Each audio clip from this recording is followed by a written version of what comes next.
My sister-in-law dumped her adorable kids on me after I refused to babysit for free. Here's how I turned the tables and left her regretting it.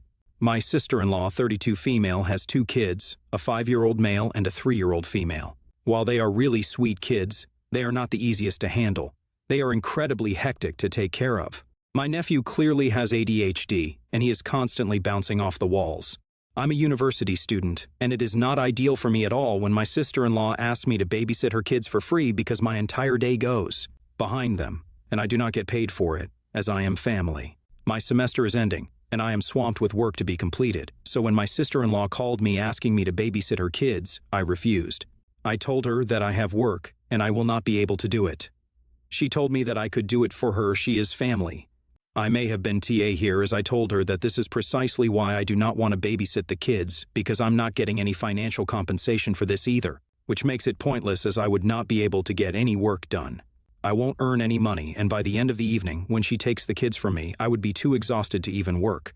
She heard what I said and repeated that she will drop the kids off at my place on her way to work. I told her she should not be doing this as I will not be held responsible for them, but she had already hung up on me. 2 hours later, while I was in the midst of cramming my work, I heard the doorbell ring, and what do you know? My nephew and niece were standing at the door. I asked them where their mom was, and from whatever words I could make out from my nephew, my sister-in-law had asked them to get out of the car and come up to my house. And the moment they reached the door, she drove away.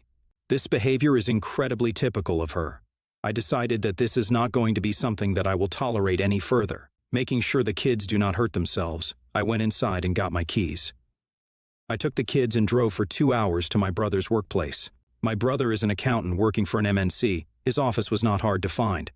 I called my brother down, and the moment he came up to me, I gave him the kids and told him about the whole situation and how my sister-in-law has done this before. My brother was very pissed with sister-in-law because sister-in-law allowed the 2 children to come to my house completely unattended, when anything could have happened to them.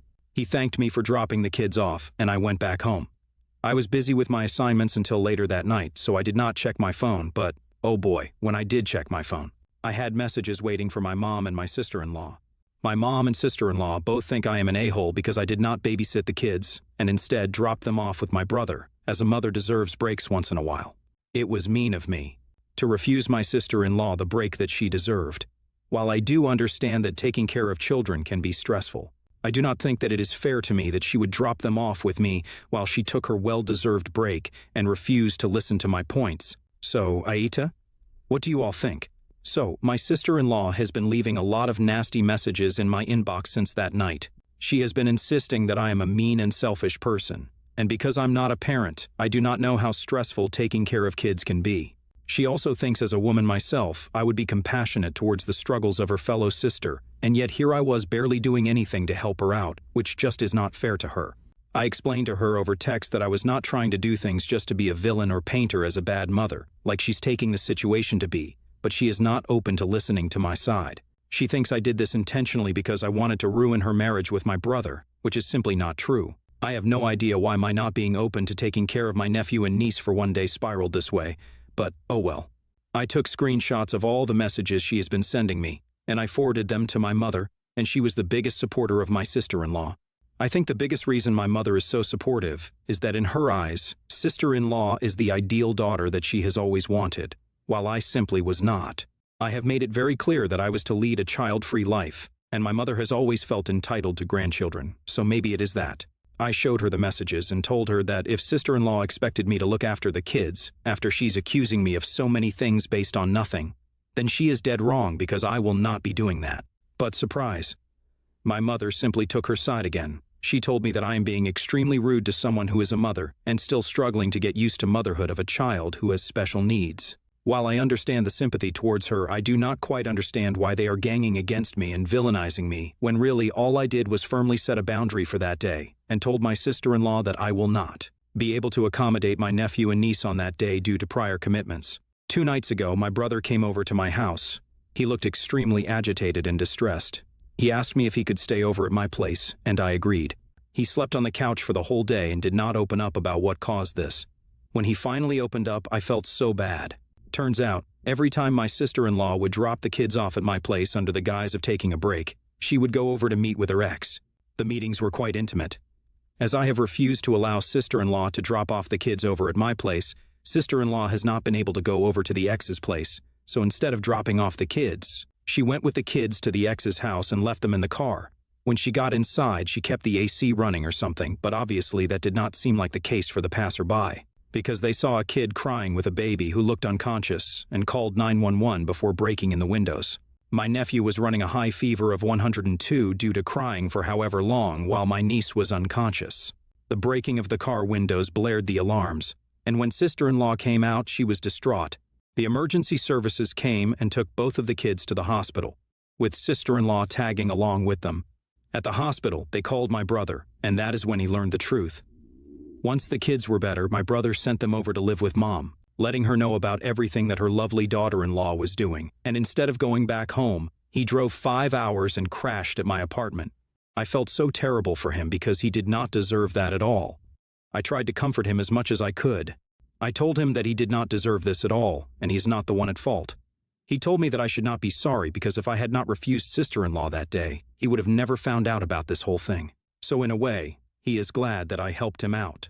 I could not say much, I simply helped him out as much as I could.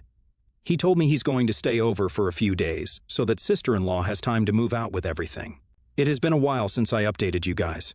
I have been busy with exams, which started all of this drama in the first place. All of you who are hoping that my brother would get rid of my sister-in-law, yeah, that is not happening. They went through the entire situation again between the two of them and decided that couple therapy is a better option. They have been diligently visiting the therapist, but I've no idea how everything is going. I visited my family after the semester was over, as I had not seen my parents in 8 months, and it was a family lunch. My brother and sister-in-law were there with the kids. My sister-in-law insisted on pretending that things did not happen, and everything was perfect, and my brother and mother are going along with it. Once lunch was done, I had the opportunity to sit down with my brother, and I got to learn about everything that is happening in detail. My sister-in-law decided to blame her infidelity on my brother's busy work schedule and how she does not feel like she is in love anymore. Brother was not cool with her saying that everything was his fault because he was doing his best to provide for the family by working so many hours. That is why they decided to go to couples therapy to get some more clarity, and they both decided that they will live separately but would not separate legally. My brother refused to divulge the reason behind that decision, and I did not force him, but I have a feeling that perhaps it is because they signed the prenup. And as sister-in-law cheated, she will not get any financial backing if she did divorce my brother. So, they are planning on living separately, having this open relationship thing. I did not bother much about it because if that makes my brother feel comfortable, I will not be the one to comment on it. My brother wants to provide a full family for the sake of the kids, so he is hoping to file for illegal separation once the kids are 18. Seeing my brother that way upset me, but if that is what made him happy, I was not going to judge him. I supported his decision nevertheless, and I genuinely hope for the best. Your sister-in-law is such an entitled person. NTA for miles and miles. You have exams and assignments, and you informed her.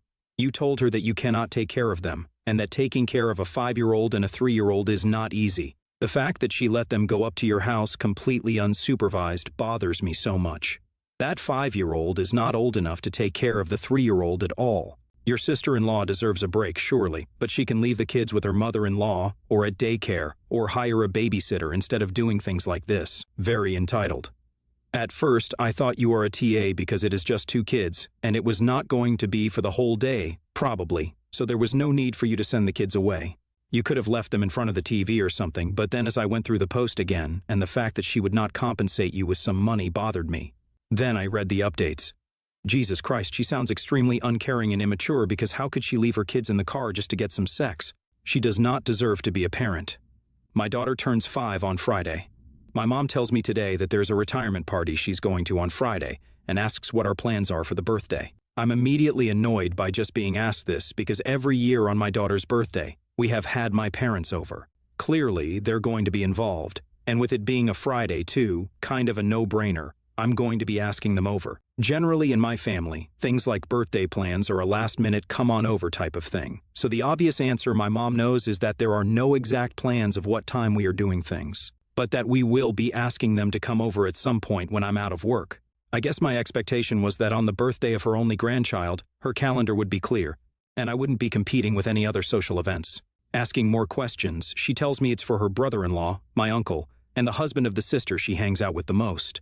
I don't know why I'm just being told this now, as I feel like retirement parties are planned pretty well in advance, and my mom claims she didn't forget my daughter's birthday either. Mom, 59, and I, 30 male, exchange a few texts, and I throw some shade in my words, and she tells me I'm being unkind because she didn't think it would be a problem to attend both my daughter's birthday and my uncle's retirement party, as she was just asking what the plan was so that she could do both. I guess I find the idea that she needs to do both pretty selfish and unreasonable. I understand an adult retirement party is probably more fun for an adult to attend than a kid's birthday, but my daughter thinks the world of her grandmother and loves her dearly. My mom tells me I'm trying to start a fight, and I'm being unkind for guilting her over this. I think my mom is being immature and selfish for expecting me to be understanding of her dilemma in having two sets of plans on a birthday for, again, her only grandchild who is turning 5. Tia. I will say the way I wrote this probably made me sound like a much bigger a-hole than I am being. I did text my mom back, specifying verbatim that perhaps I was being an a-hole, and we will work around a birthday time. I will say that my mom and I have had a rocky history which can make communication between us difficult. Seems like I'm being an a-hole here. I guess I really expected the scenario to be too boring to get many responses from people, so thanks for the feedback. YTA. Your daughter's birthday happens every year, and you said yourself, birthdays are casual, come over after work thing in your family. Your uncle's retirement party won't happen again. It is perfectly reasonable that she would want to attend it. She's made it clear that she wants to make an appearance at both celebrations. She was being kind to let you know that she has additional plans the day off, but you were all, but it's my daughter's birthday about it. You really want your mom to have no plans whatsoever for the entire day because it's your 5-year-old's birthday? I mean, YTA. You want your parents to clear their entire schedule, decline all other family events, and sit at home by the phone waiting to accommodate your lack of planning. It's fine to have a casual, spontaneous approach to birthday parties, but you are being unreasonable. Your parents, knowing the standard and knowing there were more events than one that day, asked for a plan so that they could show love to multiple family members, and you got angry. YTA. Your poor mom has probably been dealing with your entitled attitude your whole life, and she's just asking for some timing to be confirmed so she can plan her day. Get over yourself and stop being so inconsiderate. Make some plans, let people know, because nobody but you thinks your child's birthday is the center of their universe. And your poor kid probably will grow up to be just like you. Yeesh. We had to go 2 hours earlier to the cafe to reserve seats for watching the game, and I felt sorry for my little niece, 8 female, just sitting there, not having anything to do. I gave her my phone so she can play games or watch some YouTube to pass the time.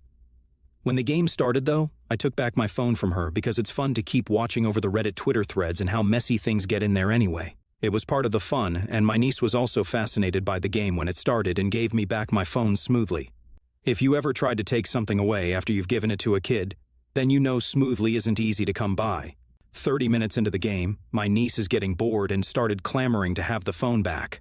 I told her no and that I was doing something very important. She reluctantly dropped it. 5 minutes later, my niece asked for it again, and I still say no, and a few minutes later, she starts crying. She goes to my brother and sister-in-law's table and cries about the phone. My sister-in-law comes over and asks me if I could give it to her just until the game ends because they already gave both their phones to their 2 other children. I told her, sorry, I'm using it. I'll give her my notebook and a pen so she can doodle on it. I thought that was the end of the matter. But my brother also came over and said she didn't want to doodle and was throwing a temper tantrum, and if I could just give her the phone. I told him that I was really using it, and he said, what are you using it for?